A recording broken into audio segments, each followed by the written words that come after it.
बांग्लादेश में जो घटित हुआ है वो त्रिकोणीय साजिश का नतीजा है। ये बाइडेन जो वहां के प्रेसिडेंट है, उनका बेटा इसको लीड कर रहा था जिया खालिद के बेटे के साथ मिलकर, जिन्होंने इतना जबरदस्त वो किया। ये तीनों देशों ने मिलकर वहां पर जो है सत्ता परिवर्तन कराया। ये इसका मुख्य था। भारत के लिए बहुत अच्छी स्थिति नहीं है। हिंदुओं के घर जलाने शुरू किए। जो शेख हसीना की अवामी लीग पार्टी थी, उनके समर्थकों के घर जलाए, उन लोगों को मारा, हिंदुओं के मंदिर तोड़े, हिंदुओं की दुकानें जलाई, हिंदू महिलाओं के साथ बलात्कार किया। जमाते इस्लामी को उन्होंने प्रमोट किया, खालिदा जिया को उन्होंने प्रमोट किया। दोस्तों, आज हमारे साथ देश के अखबारी जगत के, मीडिया जगत के एक ऐसी शख्सियत हमारे साथ हैं जिनको 5 दशकों से ज़्यादा यानी 50 साल से ज़्यादा अखबारी दुनिया के विभिन्न आयामों का बहुत गहरा अनुभव। उनका नाम सभी जानते हैं, आप भी जान लीजिए। उनका नाम आदरणीय श्री राकेश शर्मा। राकेश शर्मा जी का नाम मीडिया जगत का ऐसा कोई भी वर्टिकल नहीं है जिसके लोगों को पता ना।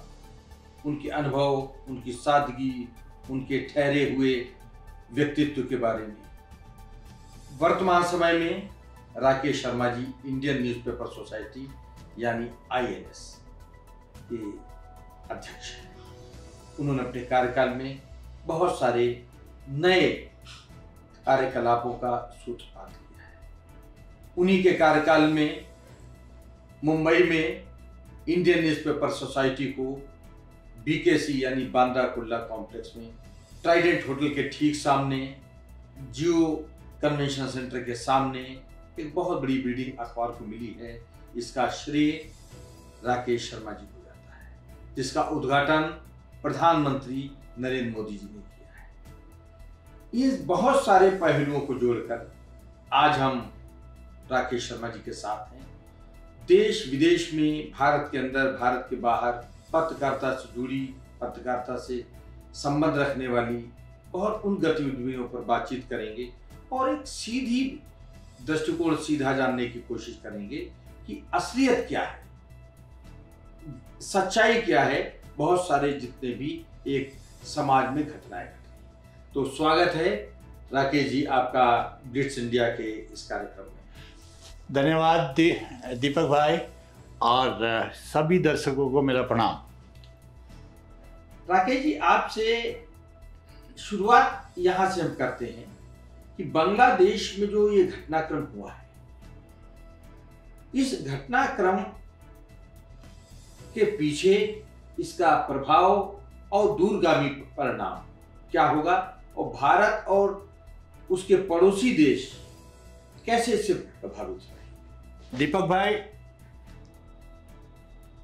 बांग्लादेश में जो घटित हुआ है वो त्रिकोणीय साजिश का नतीजा है।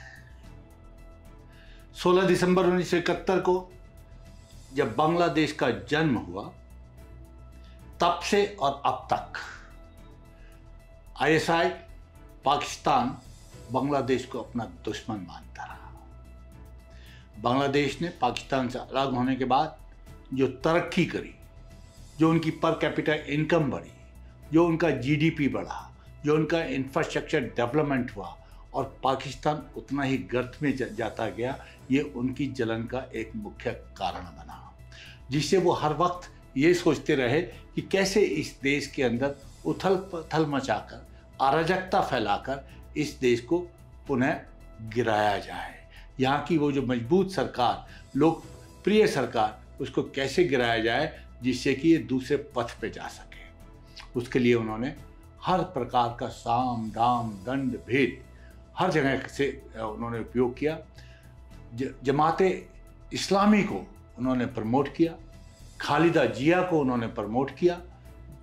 उनको नहीं पसंद था कि जो वर्तमान में बांग्लादेश की सरकार थी शेख हसीना की, जो भारत समर्थक थी, भारत के प्रति उनका नर्म रुख था, वो वहाँ पे किसी भी तरह से रहे। तो उन्होंने षड्यंत्र के तहत एक आंदोलन शुरू कराया। जो आंदोलन आरक्षण से शुरू हुआ और आरक्षण से चलते चलते जब सुप्रीम कोर्ट ने आदेश स्थगन का आदेश दे दिया कि आरक्षण जो है नहीं लागू होगा, अभी 1 महीने के लिए हम इसको स्थगित करते हैं, फिर भी वो आंदोलन चलता रहा। फिर उन्होंने डिमांड लगा दी जब तक शेख हसीना नहीं जाएगी ये आंदोलन चलता रहेगा।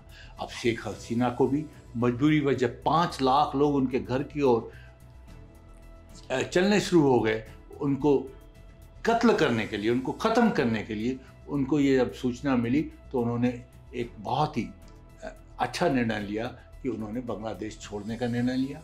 उन्होंने अपनी प्रधानमंत्रित्व, जो कि वो देश के लिए सब काम कर रही थी, वो अपने लिए कुछ नहीं कर रही थी, वो यदि भारत से भी अच्छे संबंध रख रही थी तो बांग्लादेश की तरक्की के लिए सोच रही थी, वो वहाँ से निकल गई।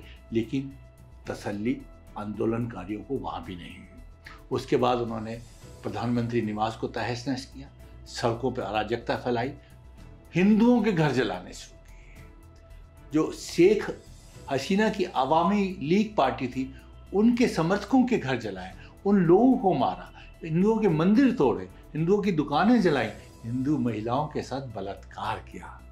तो क्या ये आंदोलन आरक्षण था या ये कैसे बदलाव लेता चला गया और अंततः जिहादियों के हाथ में चला गया? आज वहाँ कोई हिंदू सुरक्षित नहीं है। 1.5 करोड़ हिंदू वहाँ से किसी भी प्रकार से निकलना चाहते हैं, अपने घरों में छुपे बैठे हैं और लगातार उनके हमले हो रहे हैं। कल हमारे भारत के प्रधानमंत्री को वहाँ की सैनिक व्यवस्था को चेतावनी देनी पड़ी, इसे इस्तेमाल कर लो, नहीं तो इसके नतीजे आपको भुगतने होंगे। एक तो मुख्य कारण ये था। लेकिन आपको क्या लग रहा है कि जो दीपक जी, मैं आपको तीनों कारण बता दूं। मैंने शुरुआत में कहा था त्रिकोणी साजिश है। चाइना वहाँ पे पोर्ट के ऊपर अपना अड्डा बनाना चाहता था, जिससे कि कभी भारत पे अटैक करना पड़े तो उसे और सुगम हो जाए। शेख हसीना ने इसकी इजाज़त नहीं दी। शेख हसीना जब चाइना गई, वो तीस्ता बांध का खुद से बनाना चाहता था, निर्माण करना चाहता था। हसीना नहीं झुकी, उन्होंने उसको नहीं माना चाइना की इस शर्त को। उन्होंने कहा भारत बनाएगा, भारत के साथ मेरी संधि हो चुकी है, इसके ऊपर भारत के ऊपर उन्होंने काम किया। इससे चाइना बौखला गया। अमेरिका का दृष्टिकोण ये था, ये डीप वेस्टर्न स्टेट का भी कारण है। जो त्रिकोण है, America, China, ISI Pakistan. America वहाँ पे एक टापू बनाना चाहता था और अमेरिका के डीप स्टेट का बहुत पुराना ख्वाब था कि हम वहाँ पे एक क्रिश्चियन स्टेट बनाएं, जिसमें भारत के 3 राज्यों को शामिल करके, बांग्लादेश के उस टापू को शामिल करके वो एक क्रिश्चियन स्टेट बनाना चाह रहे थे, जिसके लिए भी उन्होंने वहाँ पे टापू पे उनको कब्जे की इजाज़त नहीं दी। ये उनको बड़ा दुख था। और ये बाइडेन जो वहाँ के प्रेसिडेंट है, उनका बेटा इसको लीड कर रहा था, जिया खालिद के बेटे के साथ मिलके, जिन्होंने इतना ज़बरदस्त वो किया। ये तीनों देशों ने मिलकर वहाँ पर जो है सत्ता परिवर्तन कराया। ये इसका मुख्य था। आपको क्या लग रहा है कि जो ये सत्ता परिवर्तन के लिए अराजक शक्तियाँ आ गया है, क्या इसका प्रभाव लोग नहीं समझते कि केवल ये बांग्लादेश तक ही सीमित है, या इसका क्या दुष्प्रभाव होगा पड़ोसी देशों पर, और राजनीतिक नेतागण कैसा इसका दुरुपयोग करेंगे? भारत के लिए बहुत अच्छी स्थिति नहीं है। चीन ने श्रीलंका को अपने दबाव में लिया हुआ है, नेपाल को अपने दबाव में लिया हुआ है। अब चीन समर्थक सरकार बांग्लादेश में भी बन जाएगी और उधर पाकिस्तान तो हमारे से पता नहीं कब के व्यक्तिगत दुश्मनी निकालकर आतंकवादियों को यहाँ प्रवेश करा के अस्थिरता पैदा करना चाहता है। तो भारत इस समय चारों तरफ से घिर गया है बांग्लादेश के अंदर अस्थिरता पैदा होने से। और ये जो अस्थिरता पैदा हुई है, बांग्लादेशियों को ये सोचना चाहिए था, या अभी भी सोचना चाहिए, कि पाकिस्तान का इस्लामिस्ट देश बनाकर पाकिस्तान में क्या हालत है। लोग 2 वक्त की रोटी के लिए तरस रहे हैं, बुरा हाल है गरीबी का। बिजली के रेट देखो, पेट्रोल के रेट देखो, महंगाई की दर देखो। वहाँ के अधिकतर लोग, जब मैं रात को टेलीविज़न देखता हूँ पाकिस्तान के, तो अधिकतर लोग कहते हैं हमें भारत के साथ मिलना है, हमें अखंड भारत का हिस्सा बनना है। वहाँ की सिर्फ पॉलिटिक्स, वहाँ के पॉलिटिशियंस और वहाँ के जो फौज है, वो नहीं चाहती। बाकी वहाँ की जनता भारत की हमदर्द हो चुकी है। भारत की तरक्की को देख के, उन्नति को देख के, प्रगति को देख के, स्थिरता को देखते हुए विश्व स्तर पर भारत का स्थान जो पहुंचता जा रहा है मजबूती के साथ, आत्मनिर्भर भारत खड़ा हुआ है, विकसित भारत की बात हो रही है, अच्छे इंफ्रास्ट्रक्चर की बात हो रही है, जीडीपी ग्रोथ की बात हो रही है। विश्व में 10वें स्थान से 5वें स्थान पर अर्थव्यवस्था पहुंच गई, 3रे स्थान पर 2027-28 तक पहुंचने का उम्मीद है, और 2047 तक विश्व का सर्वश्रेष्ठ इकोनॉमिक देश भारत बनने वाला है। ये सब देख देख के लालायित हैं कि भारत ने इसे इतनी तरक्की कैसे कर ली और हम कैसे पिछड़ते जा रहे हैं। वो कोस रहे हैं कि ये सिर्फ एक कश्मीर का बेबुनियाद मुद्दा लेकर हमारी सरकार, हमारी फौज हमें जो है बेवकूफ़ बनाती रही है इतने साल तक, और हमें गर्त में ले गई है। ये पाकिस्तानी आज की तारीख में सोच रहे हैं।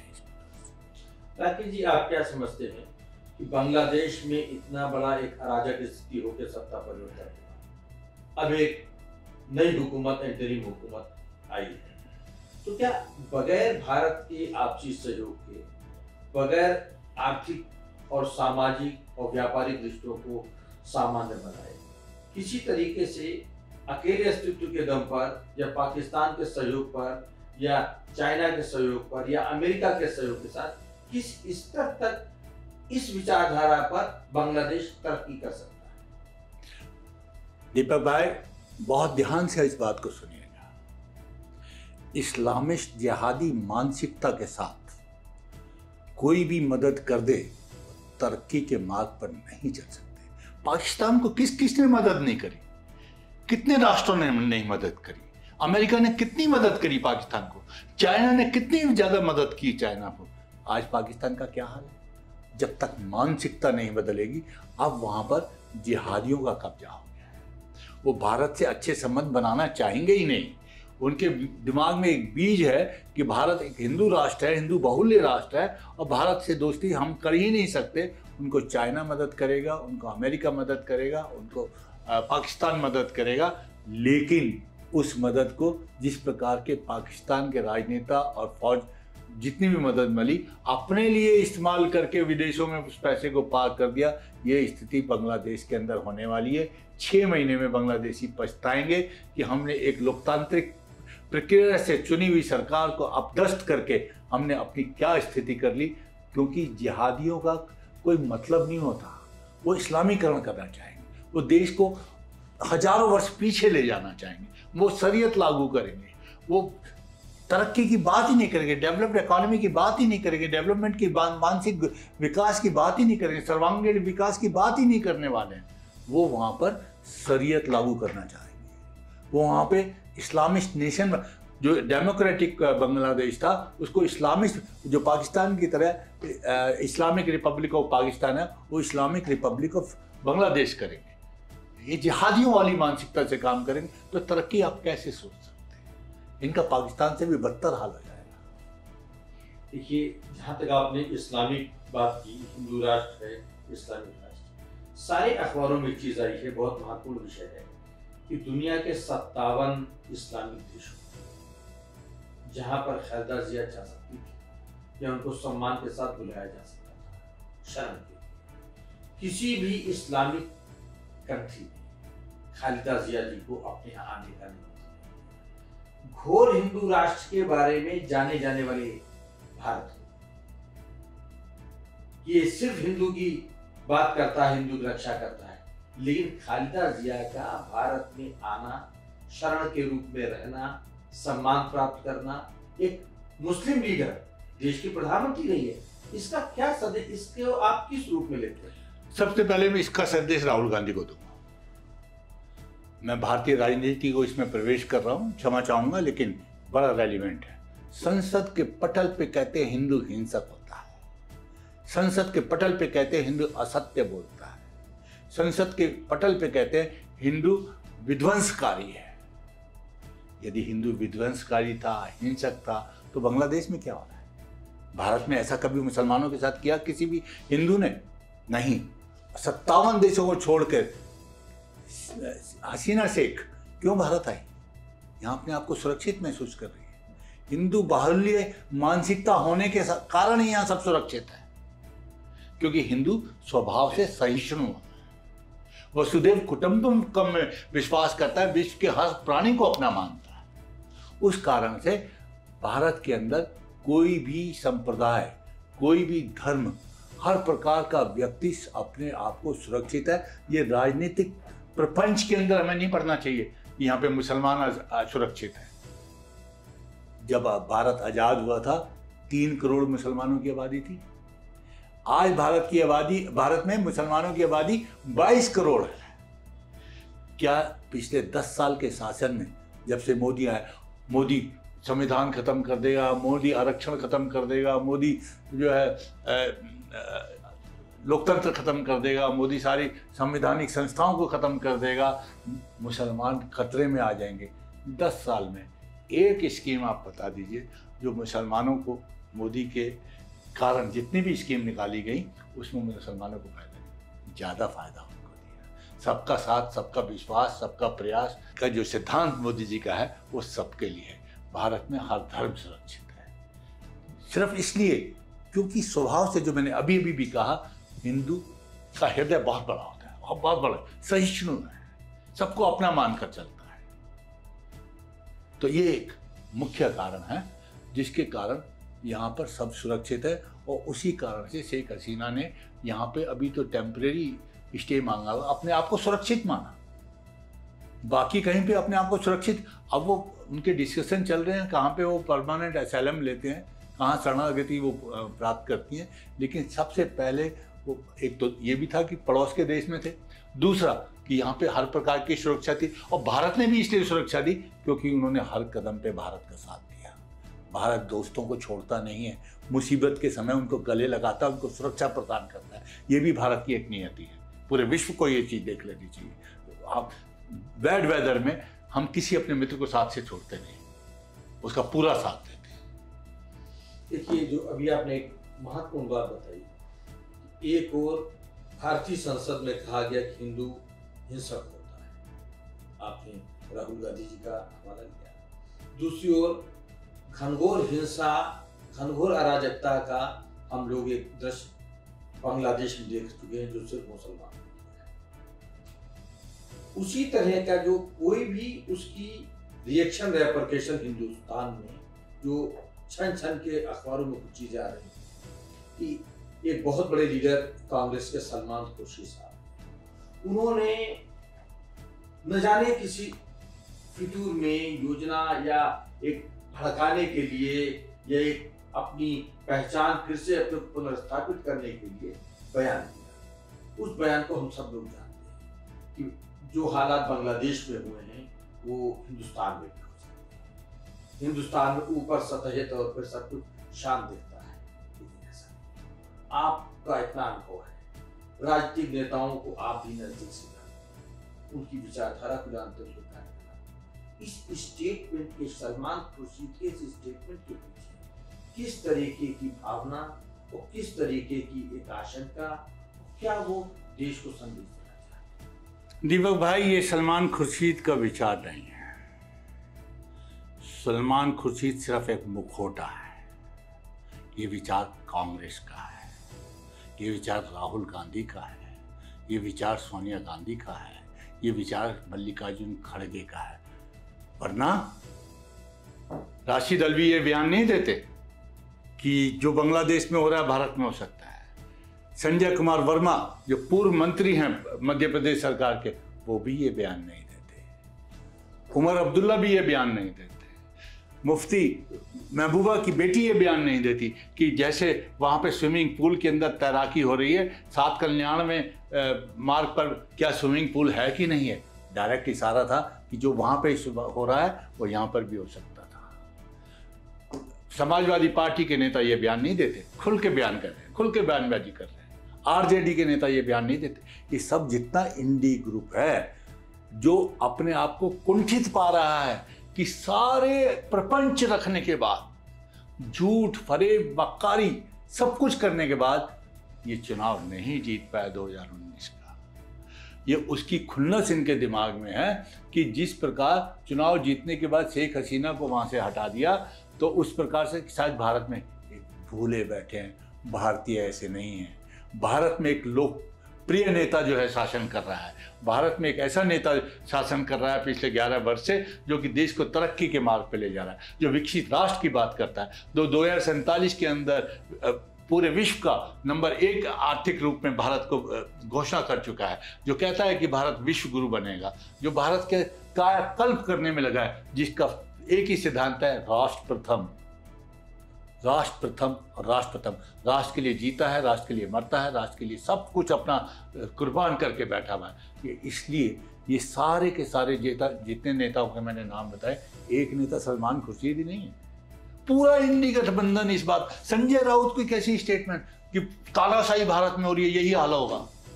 अरे कौन सी तानाशाही होती तुम ये स्टेटमेंट दे सकते थे क्या? शाम को हर रोज जो है जितने भी डिबेट्स होती है, हाय मर जा मोदी, जीजा मोदी, ये कर दे मोदी, तेरी कब्र खुदेगी मोदी, क्या ये बोल सकते थे तानाशाह के अंदर? कैसी क्या बातें करते हो आप? भारत जैसा लोकतंत्र तो कहीं है ही नहीं, भारत जैसी आज़ादी तो है ही नहीं। मैंने वो कालखंड देखा है जो 1975 में जब इंदिरा गांधी ने इमरजेंसी लगाई थी, सब अखबार लाइन में खड़े होते थे शास्त्री भवन, जहाँ पे मिनिस्ट्री ऑफ इंफॉर्मेशन ब्रॉडकास्टिंग का दफ्तर है, अपने आप को सेंसरशिप कराने के लिए। वो थी तानाशाही। अखबारों की बिजली काट दी जाती थी, अखबारों को ब्लैंक छोड़ा जाता था, लोगों को जो गाना गाने से मना कर दिया किशोर कुमार ने, विविध भारती पे उसके गाने चलने बंद हो गए, वो थी तानाशाही। जबरदस्ती नसबंदी कराई गई, वो थी तानाशाही। जिसको मर्जी को हजारों लाखों लोगों को जेल में ठोक दिया, वो थी तानाशाही। किसी का कोई दोष नहीं, वो थी तानाशाही। आज तो सारा आदमी मोदी मोदी को गाली, मोदी को गाली, वो बेचारा कुछ किसी को नहीं कह रहा, वो अपने एक ही ध्येय में लगा हुआ है कि देश मेरा कैसे चले, देश की तरक्की कैसे हो, विश्व में भारत का स्थान कैसे बने। जबरदस्त काम कर रहा है वो, और उसको कोई किसी से लेना देना नहीं, सिर्फ एक फोकस्ड है कि मेरा देश कैसे बने, मेरा देश आगे कैसे बढ़े। वरना ये तो उसको नौच खाने को तैयार बैठे हैं, विदेशों में जाके कहते भारत तो कोई राष्ट्र ही नहीं, ये तो राज्यों का समूह है। अरे भारत तो राज्यों के समूह की आत्मा है, बगैर आत्मा के तो शरीर भी मृत होता है। भारत है तो ये राज्य है, भारत नहीं है तो कोई राज्य नहीं है। विदेशों में धरती पे जाके कहते हैं शहजादे राहुल गांधी, जिसको कि गधे को घोड़ा बनाने का प्रयास चल रहा है कांग्रेस के अंदर, अमेरिका विश्व के सबसे बड़े लोकतंत्र के अंदर, जहां लोकतंत्र की हत्या हो रही है, क्यों हमारी मदद पे नहीं आ रहा? तो विदेशों को तुम आमंत्रण कर रहे हो अपने देश के अंदर बांग्लादेश वाली स्थिति पैदा करने के लिए। धिक्कार है ऐसे नेता को, जो कि मोदी को गाली देने के चक्कर में भारत को गाली दे रहे हैं। ये ठीक नहीं है, भारत की जनता इसे होने नहीं देगी।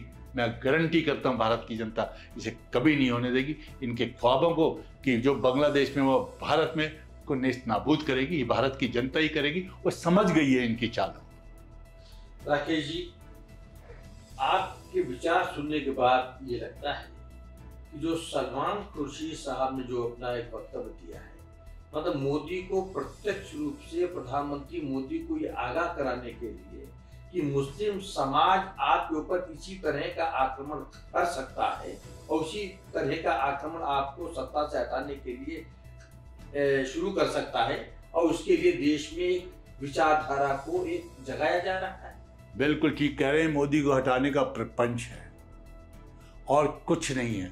विदेशी ताकतों ने, जो कि भारत को अस्थिर देखना चाहते हैं, विकसित देश नहीं देने में, जो इनको मदद की थी, चुनाव के दौरान भी इनको मदद की थी और इन्होंने मदद ली थी मांगकर, उनका ख्वाब पूरा नहीं हुआ।